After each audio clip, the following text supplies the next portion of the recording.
I am 100% confident we will sign a new goalkeeper this summer. In fact, I feel quite confident we might even see him before the Lille game, never mind the Sunderland one, which is now just under a fortnight away. The new season is fast approaching, isn't it? Well, it's underway technically. Had the League 1 and League 2 at the weekend, Scottish Premiership at the weekend as well. Got the Championship and the Community Shield this coming weekend. Football is officially back.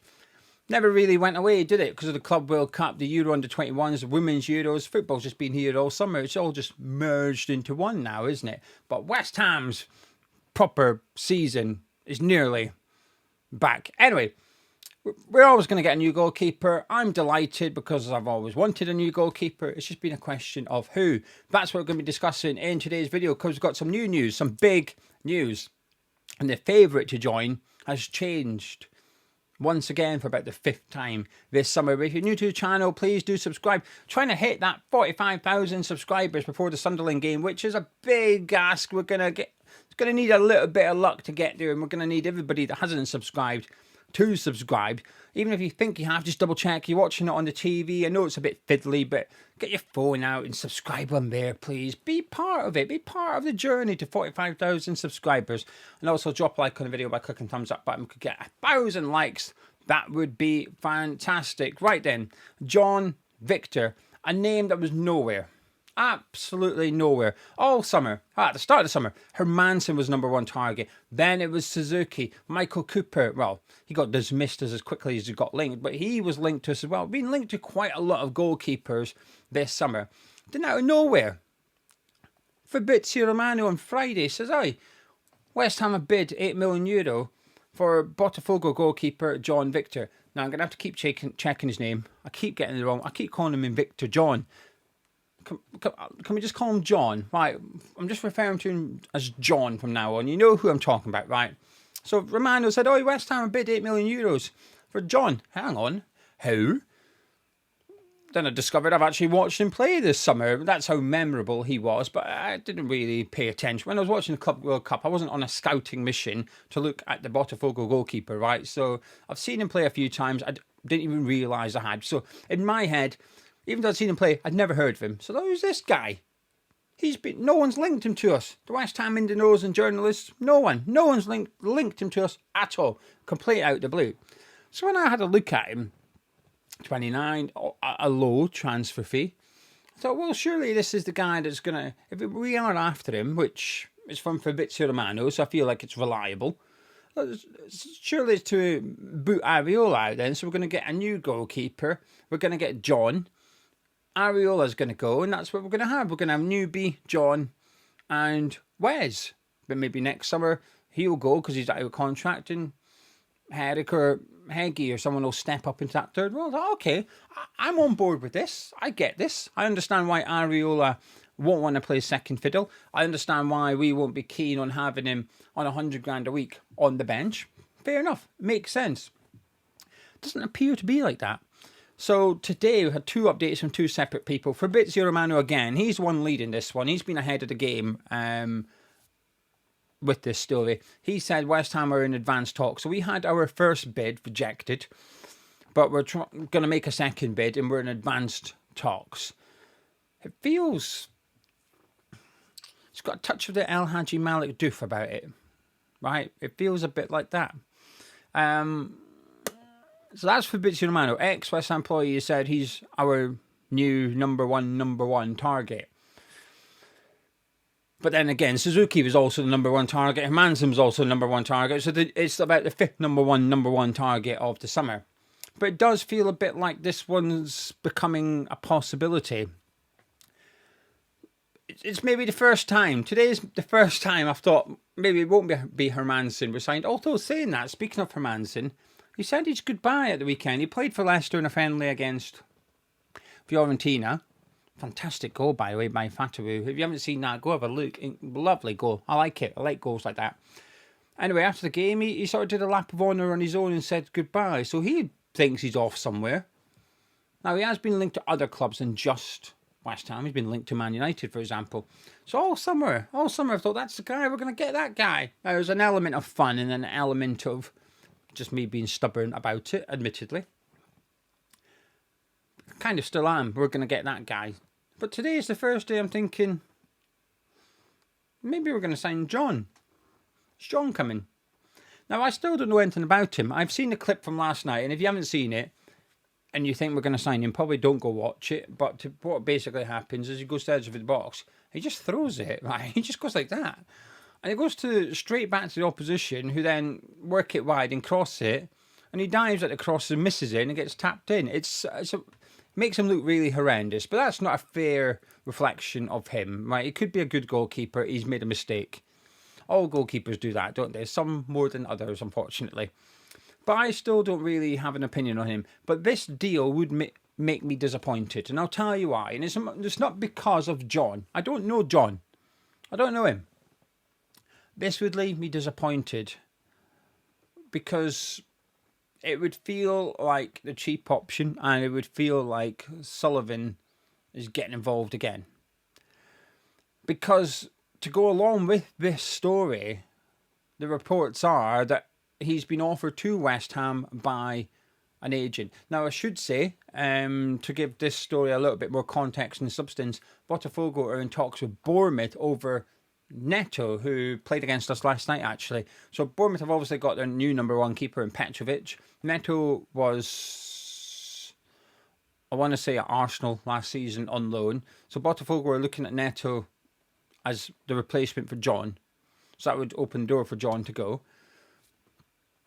Don't know. It just feels a bit realistic. But for me, because it's agent-led, apparently he's been offered to West Ham by an agent. Well, I struggle to believe Kyle McCauley and Graham Potter are the ones behind this. It feels a bit like Sullivan in getting involved again. And he's already done it this window.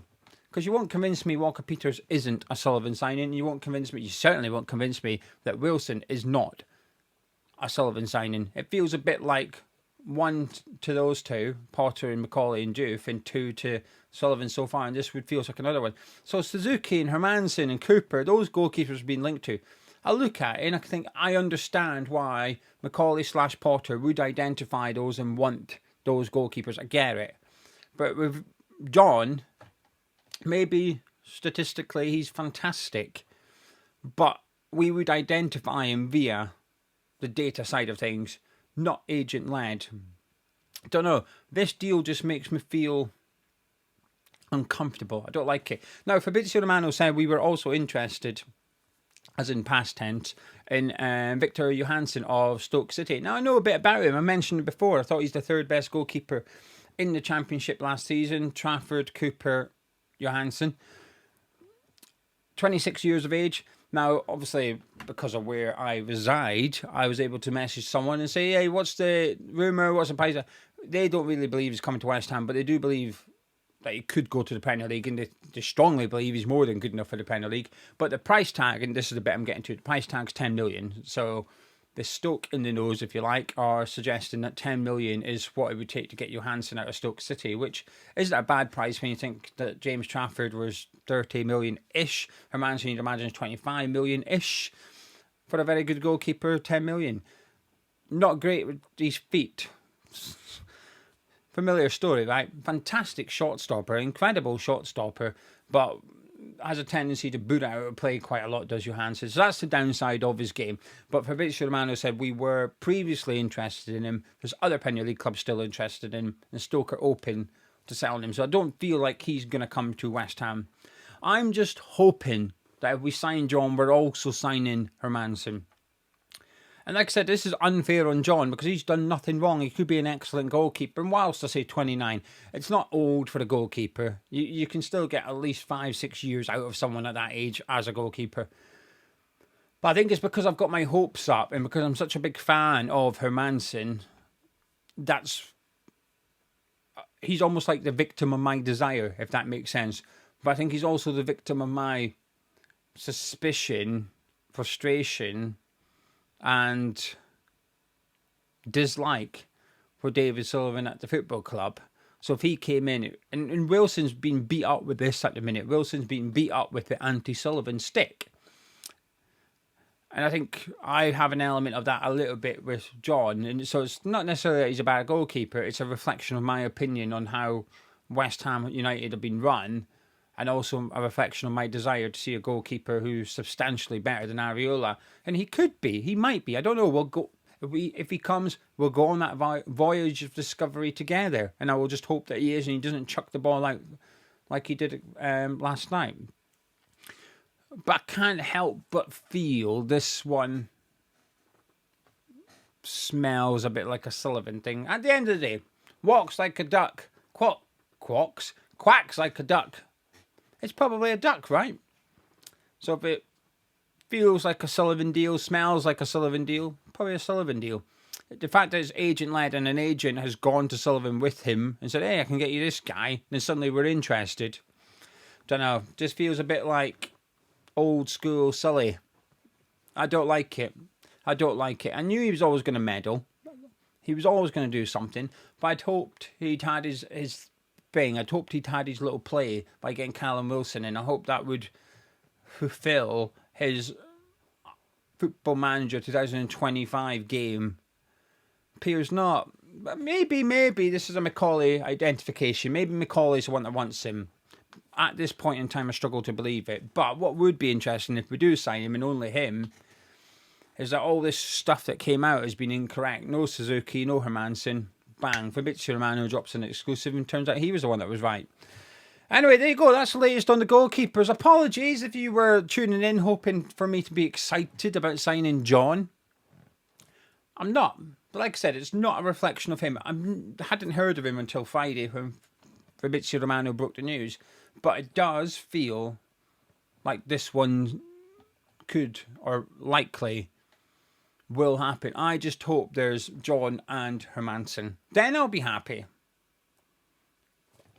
Anyway, I'm going to go live tonight, by the way, with the debrief show, 6 p.m. 6 p.m. tonight, I'm live, so you're watching this before 6 p.m. on Monday. Please do come back and come join me for a chinwag. Have your say on us potentially signing John in the comments below, but also in the live chat later on. Come have a chat with me. Let me know what you thought of last night's game against Bournemouth, the players that have impressed you, any you're worried about.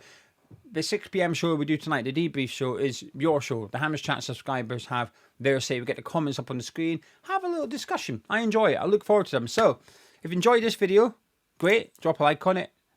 And if you're around at 6 p.m, brilliant. Hopefully, I'll see you in the live chat. I'll catch you then.